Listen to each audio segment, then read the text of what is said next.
Hey guys, this is Gary from Peacekeeper's Armory. Today I have a special build for you to show off. I was hoping to get this done in time for San Diego Comic-Con, which as it is next weekend, I did. Just a couple settings things to adjust, especially with the new firmware out for the proffieboard. So excited for that. But just to kind of start out, this is going to be in the new mascot saber for my page. I've been wanting a custom build for it for a while, and I decided to go with this. As you could probably tell, it's very heavily influenced by Genesis Custom Sabers Revan's last hilt. One of the coolest hilts I had ever seen. I've wanted it for quite some time. I always toyed with making a replica of it for myself, so that's what I set out to do. I contacted Rob from GCS, and he approved of me making a replica of it on my own, so long as it wasn't for sale to make some money off of it, as it is his intellectual property. But as I started buying pieces and mapping out where things were going to go, I decided that I wanted to personalize it a bit. So I ended up making a change here and there, and it eventually turned into what you see here.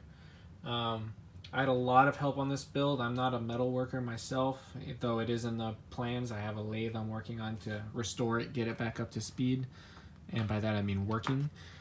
But for now, I'm mostly just electronics installation with a lot of silly and crazy ideas in my head for designs on the actual mechanics of the metal.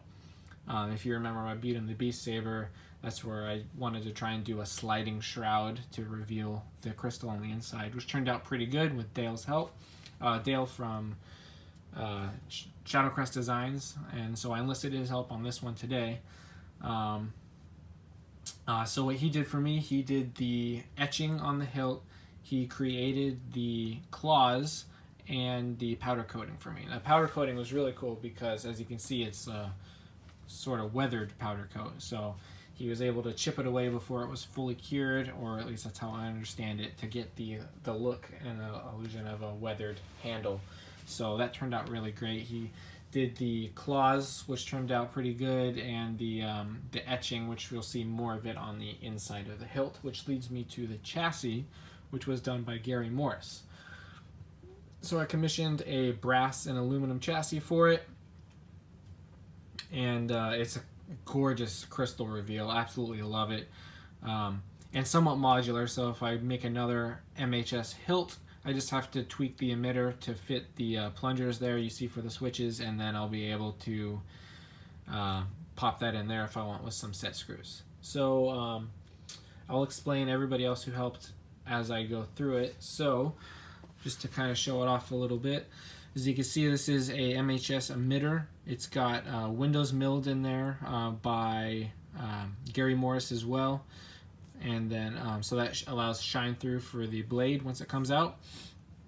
Again, the claws done by Dale over at Shadowcrest Designs. And instead of, I was going to screw them in normally, but with Troy Sente's idea, I decided to have him epoxy it. So he applied the claws and weathered pretty much the whole hilt. I added a little bit of extra weathering on the top just to kind of give it a more slightly rougher feel. The goal of this hilt turned into, as I said, a mascot saber for Peacekeeper Armory. Thus, it's called the Peacekeeper, which is etched around here in Arabesh. Now, it is supposed to be utilitarian. Looks like it's been used by law enforcement. If Jedi had law enforcement, though that's kind of what they are. But it's just my interpretation of what, if a police officer had something like this, it might look similar. Claws I always thought looked cool, again, inspired by Revan's last, but if you want to really make a case for it, that could be, hey, for whatever reason my saber's not working, let's just bonk him in the face with the tips of these, because that would probably hurt a lot. It's got a nice weight to it. The brass chassis really gives that heft, and when swinging it around, it just feels fantastic. Another little etching number on here, on the cover tech, and then the bottom pommel. So now the interesting thing that I decided to do with this is this has a one-button mod for the proffieboard, so everything is done with the activation switch, which is here. However, as you can see, it doesn't turn on. Now, what I always hated doing and still do with a lot of my other builds is you have to unscrew it and flip the kill switch, especially with proffieboards because it'll just drain super quick.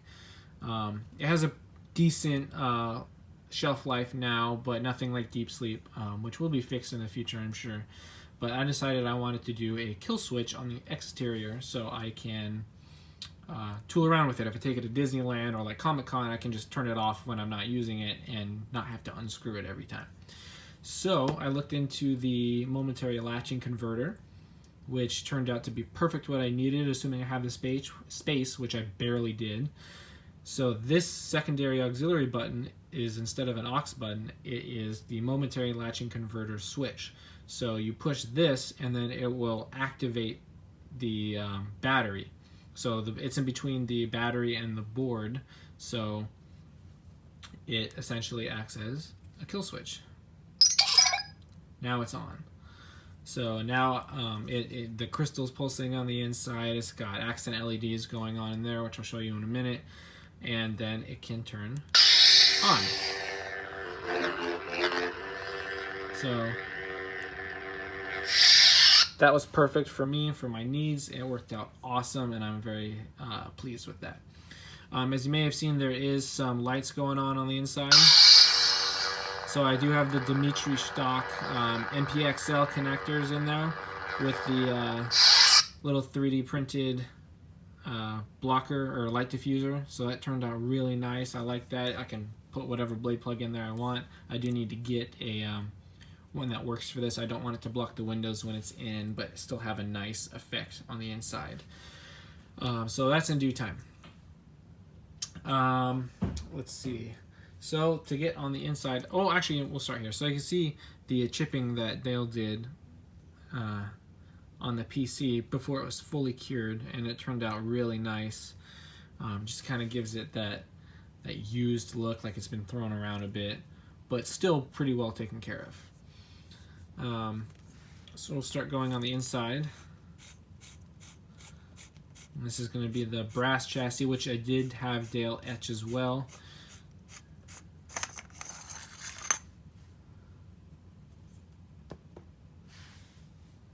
So there's that guy right there. So you got a nice pulsing red power indicator, the pulsing blue crystal, and then the etching on the outside.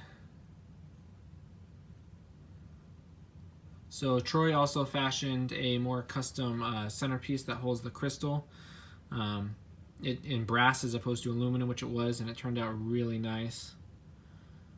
So I'm very pleased with how this turned out. And then when you turn it on, changes.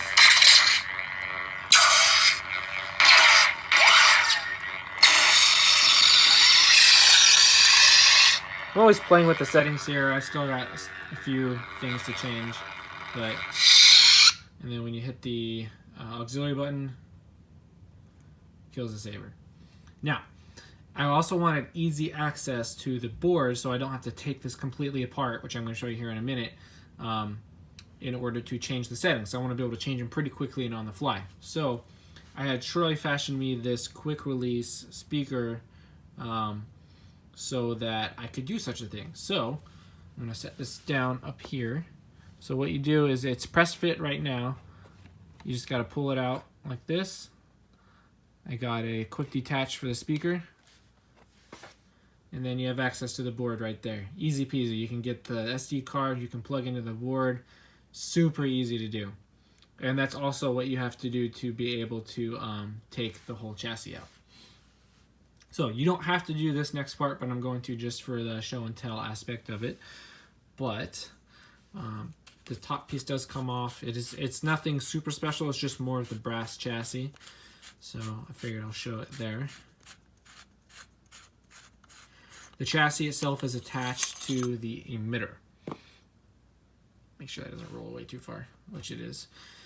So you can see more of the chassis. It just looks phenomenal. Troy's weathering on this brass just made it look super nice. Really, not ancient really, but used, but still well taken care of, which is kind of what I always tell him what I want when I have him weather my stuff. And he hates it because it takes him forever.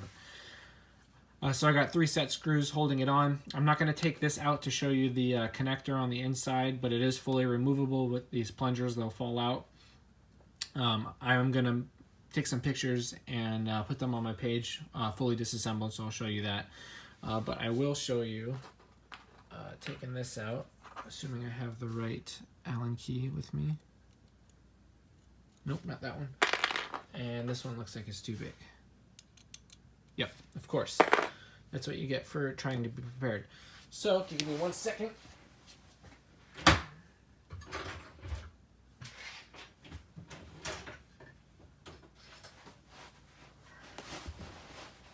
So this is a removable battery. I didn't want a recharge port. I wanted to be able to quick swap batteries in here. So you just got to take this guy. I mean, it's not like super easy at a con or whatever, but I don't go to too many of those, so it's kind of no big deal. So this just slides off, and boom. It's got some rubbing on there. So there's your battery. Quick and easy, pull it out. And then right here is the wiring on the board. So you can see I just wrapped it. It is all metal, so I wrapped it in heat shrink. This does also have Bluetooth. I don't know why I said it like that, but I did. The BT909 from PZCom that Dimitri always recommends. Within all the metal, it's not a super great range, but you can still play with it. And once more of the color settings changing options come out, then it'll be pretty nifty to be able to do that from your phone. But easy to access both boards. They're right there. This is the momentary latching converter. So you can see if I turn it on, and a little red light comes on, so yay. Obviously no sound because the speaker's off. But one of the things I'm going to try and get Troy to do, and Troy, this is a plug for you, I want you to make me one of these that can support a 28mm speaker. This is 24. It's okay, sounds okay, but it's not that loud, and given that it's not a full bass speaker, some of the gnarlier sound fonts don't sound as good as I would like them to. So I'm trying to bug him to do that. But anywho, that's kind of the gist of this. See, it turned out really awesome. I'm very happy with it. So I'll put this guy back on.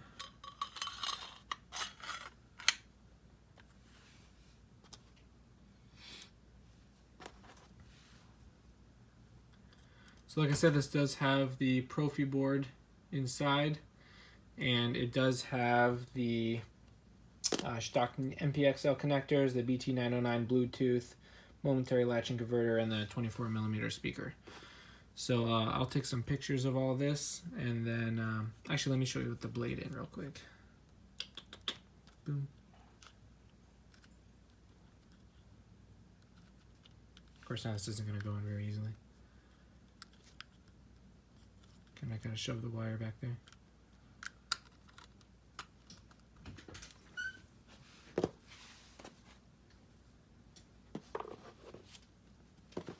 There we go. Let me get this in here.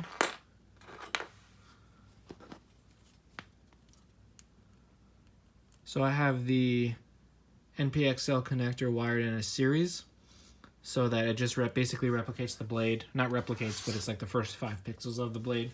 So it's the same.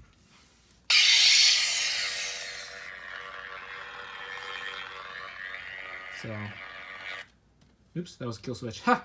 I'm so used to doing that for auxiliary. So yeah, it replicates the first 5 pixels of the blade, and then kind of goes from there. So you can switch the sound fonts. That lightsaber was Luke's.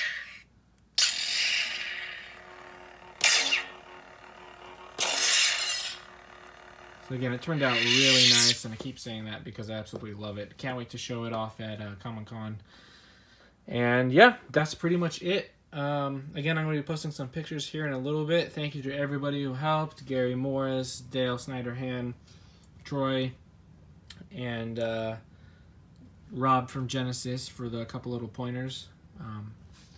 Hope you guys enjoy it, and I will see you guys on the next one.